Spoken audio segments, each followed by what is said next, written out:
Gracias, Juan, por tus palabras, siempre tan precisas y tan sabias. Y vamos a darle ahora la palabra a Jesús Núñez, que lo tenemos aquí a la derecha de Ramón.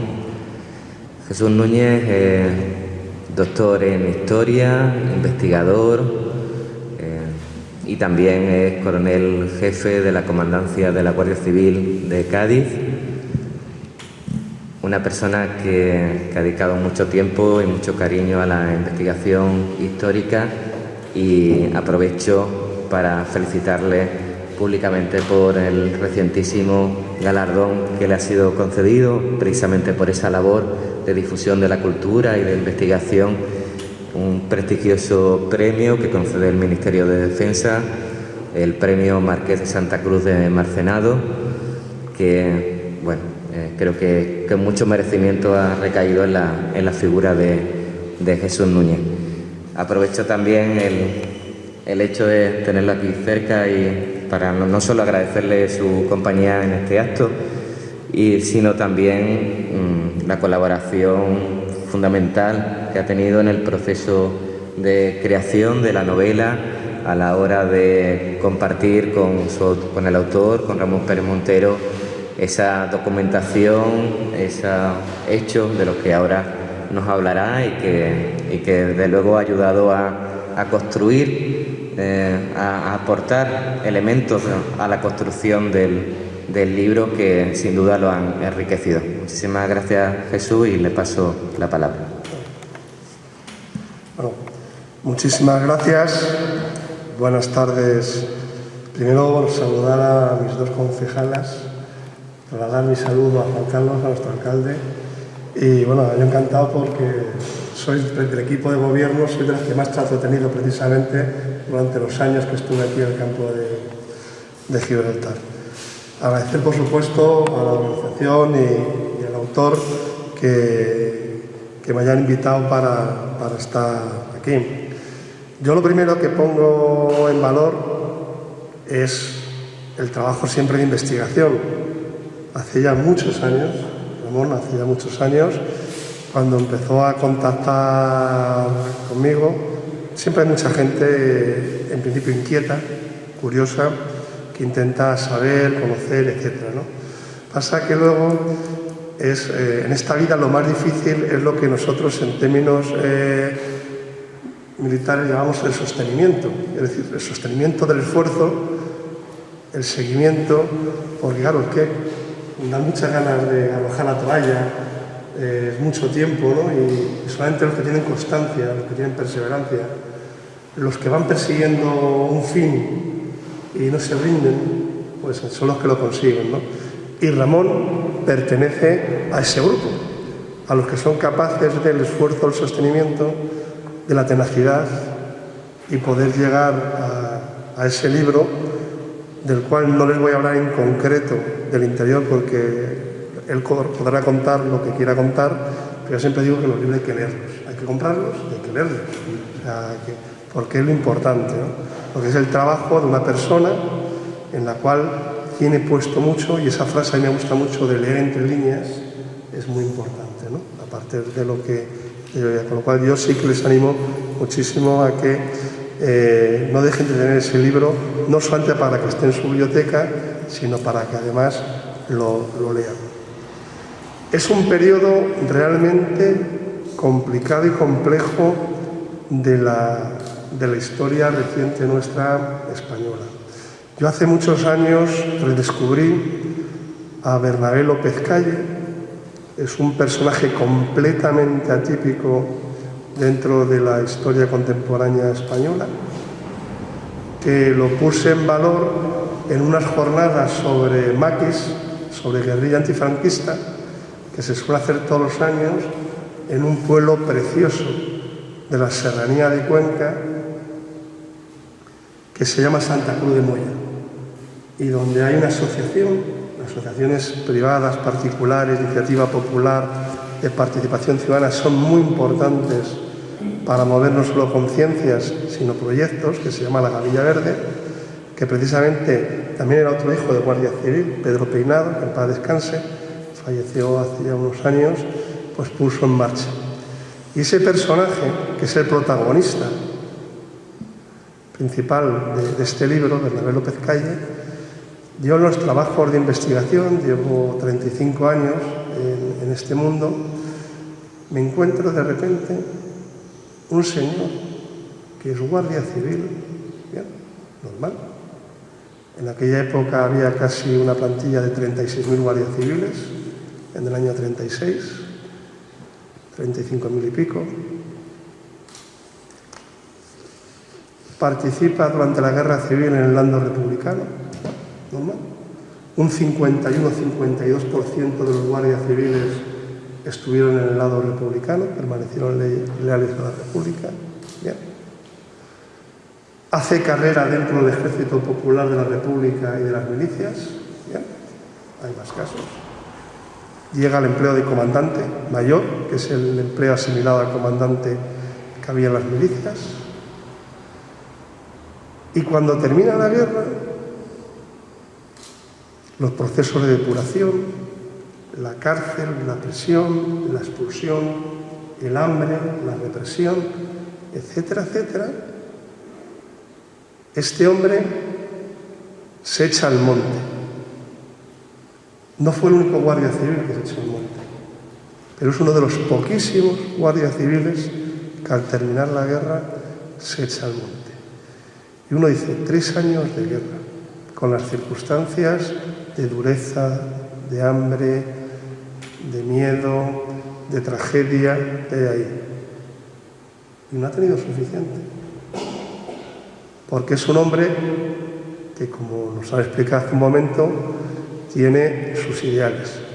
Pero es que encima tiene unos ideales que es la antítesis del principio de la Guardia Civil. La Guardia Civil se crea para defender el orden y la ley, la propiedad privada. Él es anarquista, no defiende la propiedad del Estado, que es la que defienden los comunistas, que era el sector más grande y más importante que tenía la guerrilla antifranquista, porque la guerrilla antifranquista se dividió en 2 bloques principalmente. Hubo el sector comunista y el sector más minoritario anarquista. Luego hubo otros sectores, socialistas, etcétera, pero tuvieron muy poco peso específico realmente en el conjunto de ello, ¿no? Y quien lideró realmente la guerrilla antifranquista tras la guerra civil fue precisamente el sector comunista. Pero nos encontramos de repente un personaje que es la antítesis de su oficio, de su profesión. Es de Montejaque, su hermano Pedro fue alcalde de Montejaque. Fue un personaje, además, con nombre propio en lo que fue durante la guerra civil, que luego sobrevivió muchos años después. Y este hombre es el que lidera realmente la guerrilla antifranquista en la provincia de Cádiz. Hace una especie de pacto con la guerrilla comunista, donde al frente uno de los que dirigen la guerrilla comunista aquí en la provincia de Cádiz, otro guardia civil, con el cual sus relaciones personales eran bastante regulares, vamos a decirlo de esa forma. Y además, cuando se echa al monte, Bernabé se lleva a su hijo que además termina también de una forma trágica y también por culpa de otra traición, también realmente, ¿no? Y porque su hijo, bueno, pues termina de una forma realmente trágica. Y yo, mezclando por un lado esa deformación profesional que uno puede tener, por razón corporativa, esa parte de formación académica como historiador, más toda esa labor de investigación, realmente es un personaje que si hubiéramos estado en Estados Unidos, estoy convencido que Hollywood le hubiera hecho una película, pero seguro, seguro. Pasa que en España somos como somos, entonces preferimos hablar y escribir o admirar a gente de fuera y no escribimos, investigamos y contamos la historia. Ese dar voz es lo que hace personas como Ramón a quienes ya no la tienen y nunca la tuvieron, realmente, no tienen oportunidad, ¿no?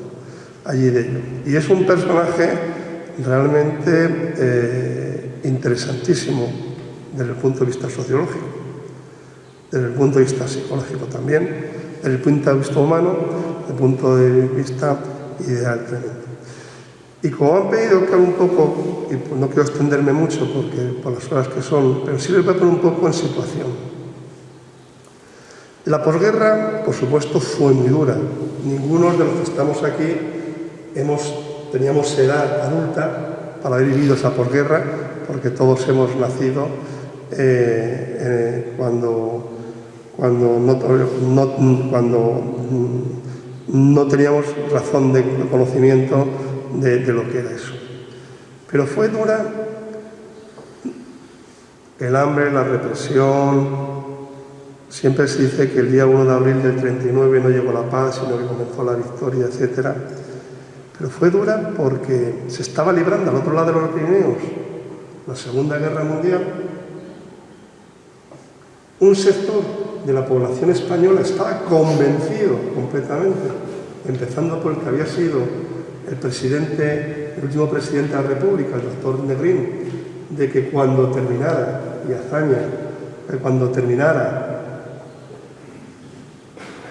la Segunda Guerra Mundial y aplastaran a las fuerzas alemanas e italianas, se cruzarían los Pirineos y se vendría aquí a España. Pero eso nunca llegó, nunca llegó. Y en 1944, a través del Valle de Arán, los que habían sido el maquis, porque el maquis no es una palabra española, es una palabra, como saben ustedes, francesa, del maquisard, del Monte Bajo, una palabra francesa donde participaron muchos españoles precisamente en el maquis francés. Allí de ahí se coge, porque digo, no es una palabra, la hemos absorbido, pero no es una palabra de origen español, ¿no? Y más de 4.000 efectivos de aquellos que habían estado combatiendo, primero en la Guerra Civil Española y segundo, durante casi 5 años en la Guerra Francesa contra los alemanes, vienen aquí a España. Y creen que van a tener un apoyo popular grande, que no lo consiguen tener porque hay un sistema ya fuerte en ese momento y no tienen ni tienen los apoyos que cuentan. Y además, estas personas, pues yo he sido muchos años participando en las jornadas sobre guerrilla antifranquista en Santa Cruz de Moya, he podido hablar con muchos de los descendientes de aquellos y con algunos de los pocos supervivientes de aquello, ¿no?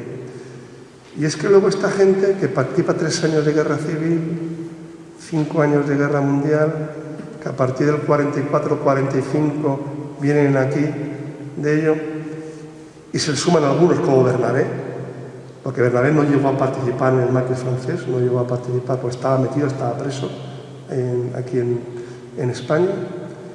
Estas personas viven lo más duro que pueden vivir. Todos sabemos que vivimos en una provincia maravillosa, donde tenemos una sierra maravillosa, pero claro, una cosa es hacer senderismo, un rato, unas horitas, y luego uno cómodamente a la casa, se ducha, duerme caliente, etcétera. No, estas personas vivían en el campo, en unas condiciones realmente durísimas de vida, tenían que estar cambiando constantemente de asentamiento, de campamento, sin dejar pruebas ni rastro. Y luego además, claro, la persecución constante de quien mejor conocía el terreno, que era precisamente la Guardia Civil. De hecho, el último enfrentamiento de Bernabé, alias Comandante Abril, es precisamente con los que fueron sus antiguos compañeros, ¿no? Y es realmente en unas condiciones muy, muy, muy duras y difíciles. Y Bernabé aguanta hasta el año 49, es decir, que estamos hablando que este hombre que llevaba 13 años ya, que podía haberse marchado como hicieron otros, hubo muchos aquí que lo hicieron, a través del Estrecho, a través de Gibraltar, para ir a Tánger principalmente, que fue uno de los sitios donde más hubo de acogida, y luego meterse en el protectorado francés, etcétera, etcétera, ¿no? Y en un momento determinado, los que en su momento les envían aquí a luchar contra el régimen franquista, que en aquel momento, con la idea de derrocar, Hay un momento determinado que los dejan tirados. Y eso cuando uno habla con ellos, habla con los que estuvieron allí, con los hijos que son ahora mismo gente que vive en Francia, que son ya personas con unas edades ya avanzadas, y cuentan la historia de sus padres, de cómo fue aquello. Pues hubo gente, se dio la oportunidad de poder extraerlos, hubo gente que fue sacada de aquí a través de enlaces y los llevaron, unos subieron hacia arriba, hacia el norte, para cruzar la Muga, los Pirineos, la parte francesa, otros, en su mayor número, los sacaron y prepararon los caminos de huida y de fuga para poder llegar a Gibraltar o para poder embarcar en barcas de contrabandistas y de pescadores aquí en la zona de la costa para la costa marroquí que tenemos aquí enfrente, que era entonces el Marruecos francés, parte de ello, una buena parte de ello, luego la ciudad internacional de Tánger, que teníamos allí. Pero sin embargo hubo otro grupo que no quiso salir. Y se quedaron aquí hasta el final, ¿no? De hecho, muy adelantado ya a los años 50. ¿no? Y independientemente aquí no habla ni de buenos ni de malos, ¿no? Yo les puedo decir que en esta vida el concepto bueno y malo he vivido los efectos de los conflictos armados en Bosnia-Herzegovina, en Irak, en Guatemala. He visto muchas cosas y las personas, todas las ideologías teóricamente venden su parte buena. No voy a entrar ahora en el fondo de eso, pero donde uno empieza a ver quién es bueno y quién es malo es en la persona, en quién es, ¿no? Aunque no piense como tú, aunque no tenga tu ideología, aunque no tenga tu bandera, aunque no porte tu uniforme. Y es precisamente esas personas, como Bernabé López Calle, las que inspiran respeto y admiración, porque posiblemente muchos de los que a lo mejor se hinchan de pecho, sacan y se dan golpes de pecho y tal demás, hubieran sido incapaces de hacer lo que hizo este hombre, que realmente, ya digo, que era la antítesis de lo que durante muchos años fue, porque era un auténtico idealista. Claro. Si ustedes buscan guardias civiles comunistas, hubo bastantes. Guardias civiles socialistas, muchísimos más. Guardias civiles de izquierda moderada, muchísimos también, igual que hubo guardias civiles de derecha, de extrema derecha, etc.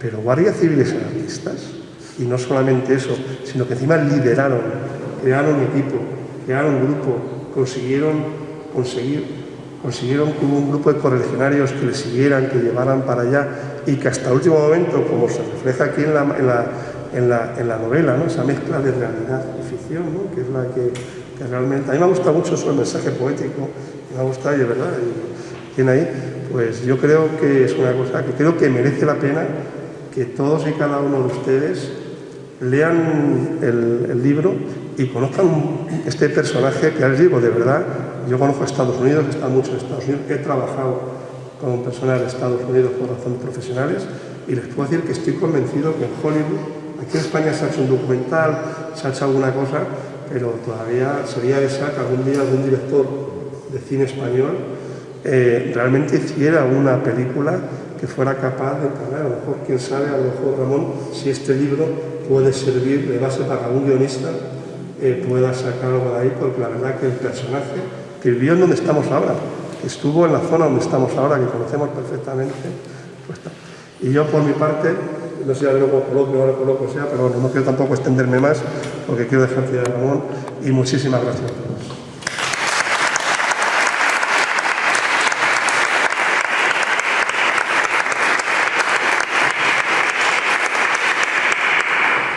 Muchas gracias, Jesús, por tu intervención.